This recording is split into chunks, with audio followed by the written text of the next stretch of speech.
Alright guys, welcome back to another weekly manga review video. And this was an awesome week.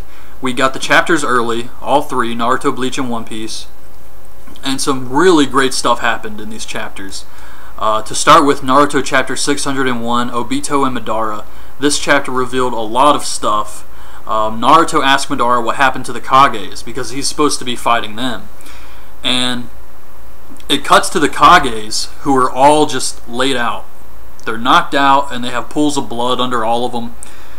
The problem with this was it looks like it was an awesome fight, and we didn't get to see any of it. I'm sure the anime will have like a filler fight, but yeah, all of this happened off panel, so that was kind of disappointing, but it was still pretty cool. We see Tsunade, and she's been torn in half completely. She's got this big rock laying on top of her, and her legs are on the other side of it. So she's completely out, but she's still alive somehow. And she summons Katsuyu the Slug, and she says that she can revive Tsunade, but Tsunade tells her just to bring her the bodies of the other Kages first so that she can still save them. So not really sure what's going to happen here. I don't think anyone's going to die. The good guys haven't lost anyone. So I'm sure they're going to find a way to get out of this. Naruto pulls the stakes out of B and tosses them at Obito and Madara. Obito gives Madara his giant fan weapon back, and Madara uses this to block the stakes. This weapon was pretty badass. Madara asked Obito why he rushed the plan. And he was supposed to use Pain's jutsu to bring things back to life to revive Madara. And Obito tells him Pain betrayed them, and Madara says that he will capture the 8 and 9 Tails himself. So this brings up a lot of questions to me. So apparently Madara's in charge of this entire thing. This was all like a way to bring Madara back to life. He's the actual boss. But how could Obito possibly know that Kabuto would revive him and revive Pain? Once Pain was dead, Obito really had no way to bring Madara back, so the plan was already shot to hell. He had no way of knowing Kabuto could do this, so he kind of got lucky that he brought back not only Pain, but Madara. So I'm just a little confused by that. It kind of seems like an ass pull here, where it's like, oh, Madara's in charge, and Obito was supposed to bring him back. Well, that kind of went out the window when everybody died, so how did he know Kabuto would do all of this? It was just kind of funny to me. And I also see like Obito's character now, how he's really serious. He lost the mask and he's intense and everything. Now that he's acting like this, it's impossible to picture him joking around and being goofy when he was Toby. It's just something I have a hard time picturing. But Naruto goes to attack Madara with the Bijudama, and Madara counters with the giant fan, which actually absorbs the attack, and then he sends it back at Naruto in like this huge explosion. And we find out that the Naruto body was just a clone, of course. Madara goes for the 8 and 9 Tails and tells Obito to take care of Guy and Kakashi. And we see the start of a flashback with a young Obito and I guess a really old Madara. So after Obito was crushed by the rocks, Madara saved him because he's a member of the Uchihas. And that's going to be the start of a huge flashback. So I'm sure the next few weeks are going to be Obito and why he comes to work for Madara. What happened to set this whole thing off. So that should be really interesting. But yes, this was definitely a really good chapter this week.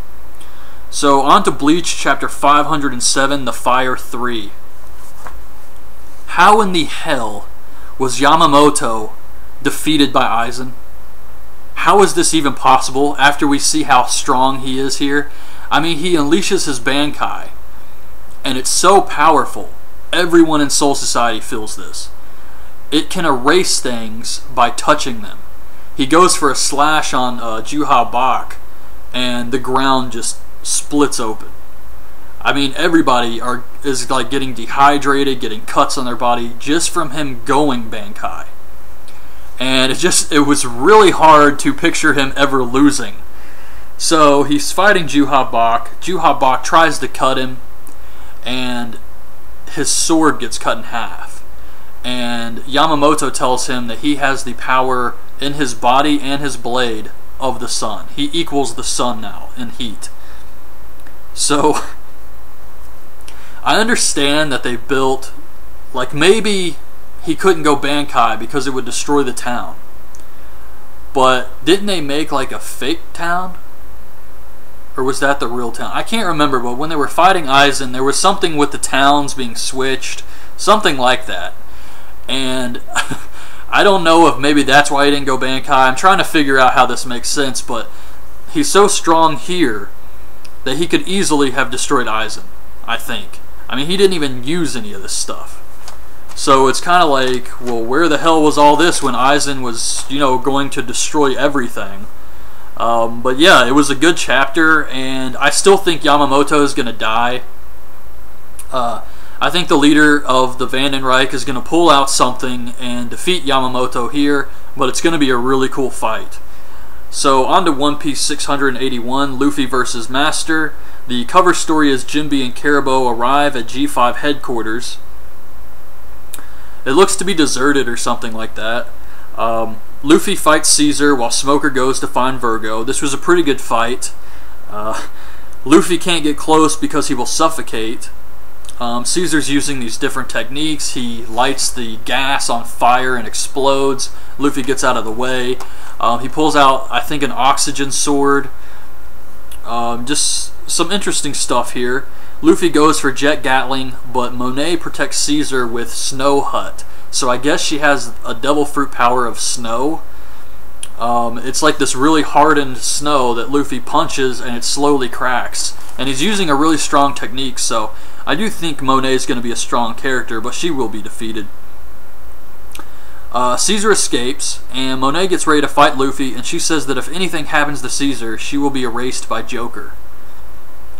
Then we cut to Sanji, who's fighting Virgo. He tells G5 to escape because of the poison gas. Virgo uses CP9 techniques. This was another cool fight. It's not like a really long, in-depth fight or anything, but they got a lot in this chapter. And I thought it was really cool to see Sanji fighting Virgo. They're both using the kick techniques. It was decent.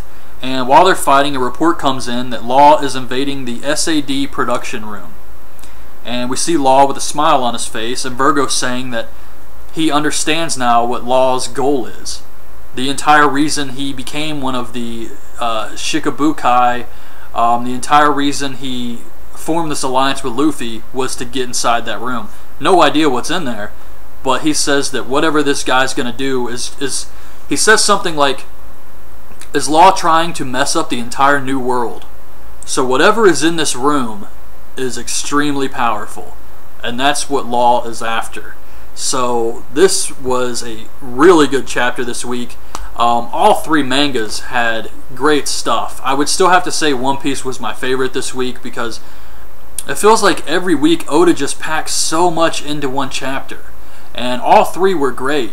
But in this one chapter we got a fight with Caesar, a fight with Virgo, and this huge revelation and a little fight with Monet, this huge revelation that Law is after something that could destroy the new world or mess it up in some way. So I did think One Piece was awesome this week. But yeah, that's it. That's my review of this week's manga chapters. All three, some great action. And that's it really. So hope you guys like this video. Leave your thoughts on this week's chapters in the comments below, and thanks for watching.